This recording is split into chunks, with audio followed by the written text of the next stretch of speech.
Jordan, welcome to the show today. Michael, great to be here. Thanks for having me. Yeah, I mean, you've had great success in your multifamily journey. Within just short 3 or 4 months, you raised over $700,000. Never did that before. And I want to get into that, but I do want to know, rewind the clock a little bit.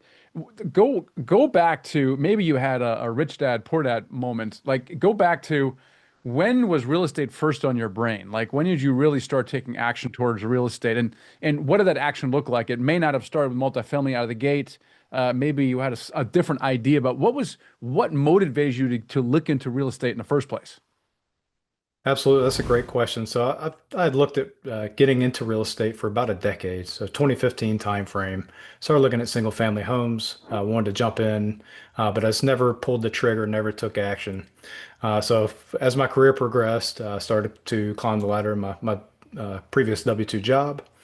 And I just always had this underlying feeling that there was more out there, more that I could do and accomplish.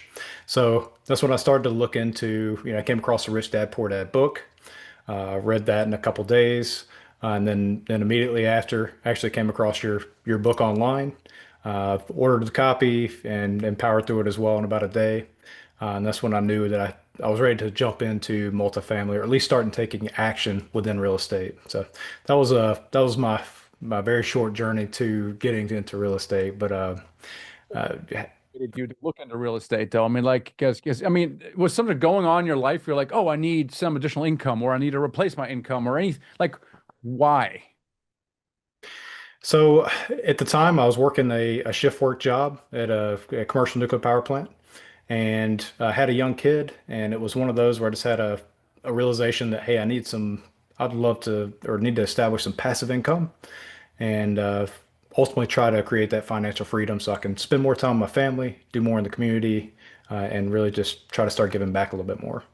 Did you say something about your job you didn't like, or what was it that made you kind of scratch your head a little bit? Yeah, so the rotating shift work job was pretty challenging.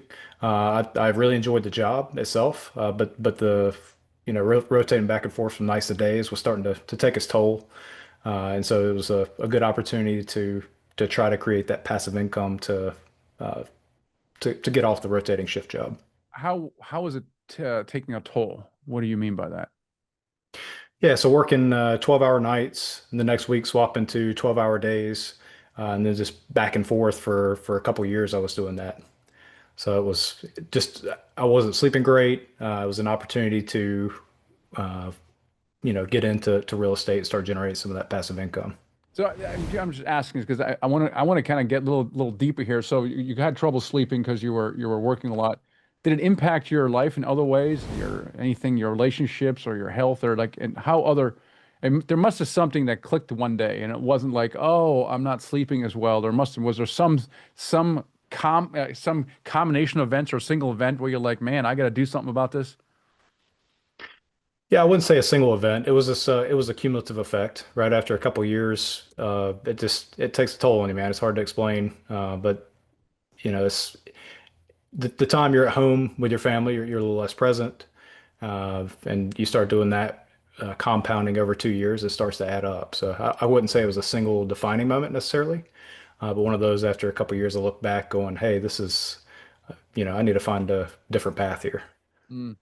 Did you have a conversation with your spouse at all or about around this? Like, hey, this is a problem, and I'm going to look into real estate to kind of fix it.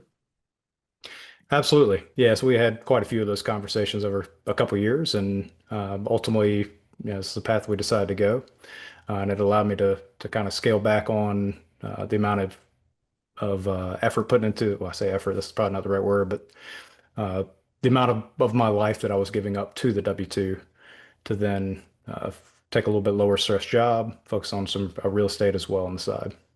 Now, most people who pick up the Purple Book and have real estate on their brain, they're going to flip a house or do a rental or do a burr or something like that. Why did you not do that? Yeah, so as I mentioned, I'd looked for about a decade at getting into real estate, never pulled the trigger. One of the reasons was the single family rental never really penciled out from a long-term rental strategy. And then when I was on shift doing a fix and flip, didn't make as much sense given my time spent at work, time spent at home. So when I saw multifamily, it made sense from a scalability standpoint. The numbers all of a sudden started to make sense to me, so it felt like the right place to enter. So it does make a lot of sense when you pencil it out. You're like, a a rental is going to make 200 bucks a month. Well, I need 10. Okay, that's not going to work. But then, and while most people will agree very quickly that is the case, and they start shifting to, yes, we're going to do commercial real estate, they immediately dismiss it as an option because it's too big. It seems too advanced. They need too much money. They don't have the experience. Like, where did you land on that? What were your major concerns, and how did you overcome them in your mind? Where you must have overcome them, otherwise you wouldn't have moved forward with the idea. Yeah, absolutely. Those were concerns initially, and ultimately it took a mindset shift, right? So I think the more that you get into uh, analyzing deals and talking with your network, particularly those who are also in multifamily, the numbers just you start to get used to and adjust to the numbers. So a $250,000 home initially sounded like a big purchase, which it is, right? I'm not undermining the value of that. But the more you get into it and see the team effect that multifamily has, it makes it more of a challenge for the team to take down as opposed to one or two individuals. Now, you ultimately decided to kind of working with us in our mentoring program. Why did you do that? What was behind that versus, a lot of people just go ahead and do it and try to do it themselves. Yeah, so I knew I'd need some education going into it and also a network to get started. So for me, it was the only way I really knew how to evaluate real estate was say a by door price, if you will. So $100,000 a door, 200,000, whatever the price is.